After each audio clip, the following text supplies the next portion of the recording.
Sarvebhyo Namaskaraha. This video is the continuation of Gruha Yoga, which is about the astrological process of owning a home. In part 1, we looked at what is fourth bhava, how to identify Gruha Yoga in the horoscope, and if you don't have Gruha Yoga, then what are the pariharas? I'm Archana Murthy. Welcome to Jyotish Shastra channel where I spread awareness on astrology. In this episode, we will now see the next few aspects of Gruha Yoga.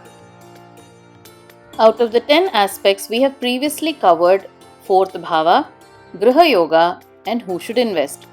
We move on to the remaining aspects.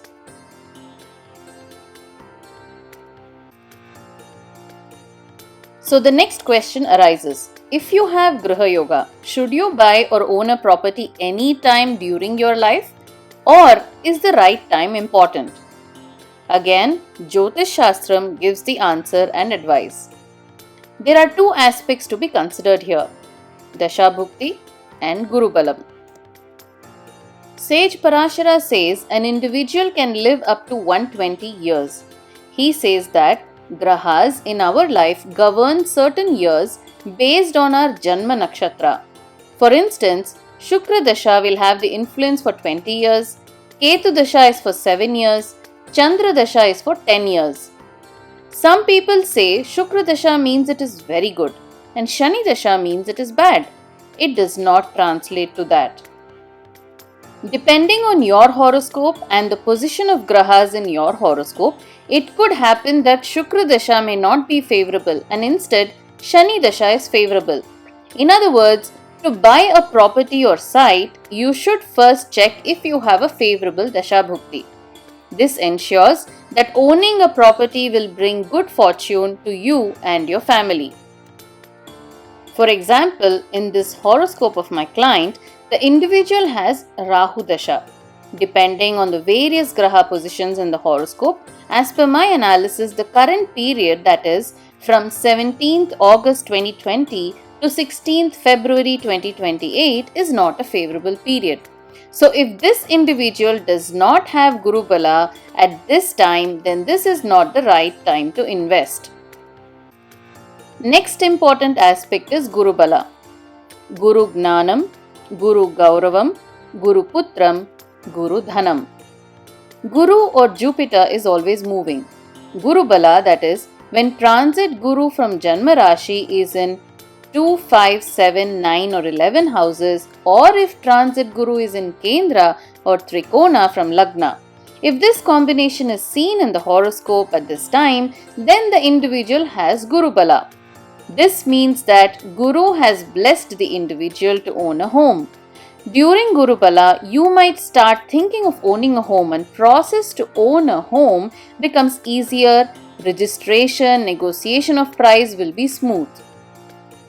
We saw 2 points, Dasha Bhukti and Guru Bala.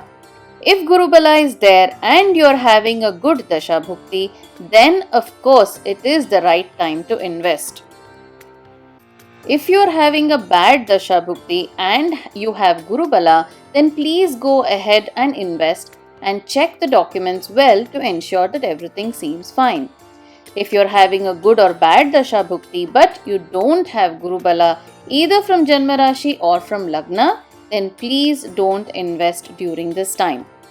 Either wait for Guru Bala or check your spouse's horoscope for Guru Bala and invest accordingly. We have seen individuals buy a home and struggle to pay EMIs and finally end up losing the property.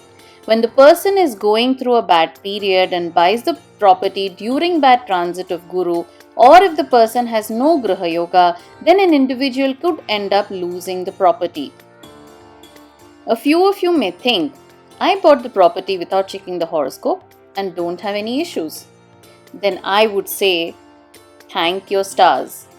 Due to your Purva Punyam or good karmas or vratas or good advice from elders at the right time, you would have purchased during good Dasha or Guru Balam, and hence everything would have been fine. Muhurtam for investment. Once you have established through the previous steps that it is the right time for investment, then the next step is to select auspicious time to close the deal. Auspicious ayana, masa, vara, tithi, nakshatra and tarabala needs to be checked. For ayana, it is better to select the muhurtam in Uttarayana. Avoid Ashadhamasa, Adhikamasa, Paksha and Pushyamasa.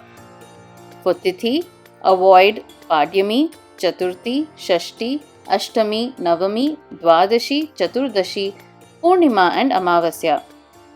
For Vara, avoid Tuesdays and Saturdays. Avoid Rahu Kalam during the days you select as Muhurtam. For a favorable nakshatra of that day, you can follow this recommendation. Please pause and take a look. Once you figure out the good nakshatra for that day, you should match it against your Janma nakshatra. This is to check if that day is favorable for you. This in short is called Tarabalam. You can use this chart to match your Janma nakshatra to the day's nakshatra. Once you have narrowed down a day for the Muhurta, then you need to narrow down the good time during that day. This is Lagna. The 30-minute window which is best for you can be decided based on the Lagna and the Grahas posited in those houses. This will ensure if the time you plan to make the investment is favorable for you and there will be no hurdles in future. If you are not aware of these terminologies, that is Ayana, Masa or Tithi, please take a look at Shubha Muhurta videos that I have posted on my channel. I have explained these terminologies from the basics. That was a detailed way how an astrologer narrows down a Shubha Muhurta for you by checking these 7 aspects. Imagine these have to be checked for a huge range of dates to finally arrive at that date and time that works best for you. It is a meticulous process. So we saw how astrology can determine if it is the right time to invest and the auspicious time to invest. In the next episode, I will provide details regarding the next aspects of astrological planning, which are right time for construction, details of Gruha Arambha. Thank you for watching. If you like this episode, please subscribe to Jyotish Shastra channel where I spread awareness on astrology. With awareness comes insight, and I want you to develop Jyotish Shastra insight to plan your life better. Dhanyavadaha.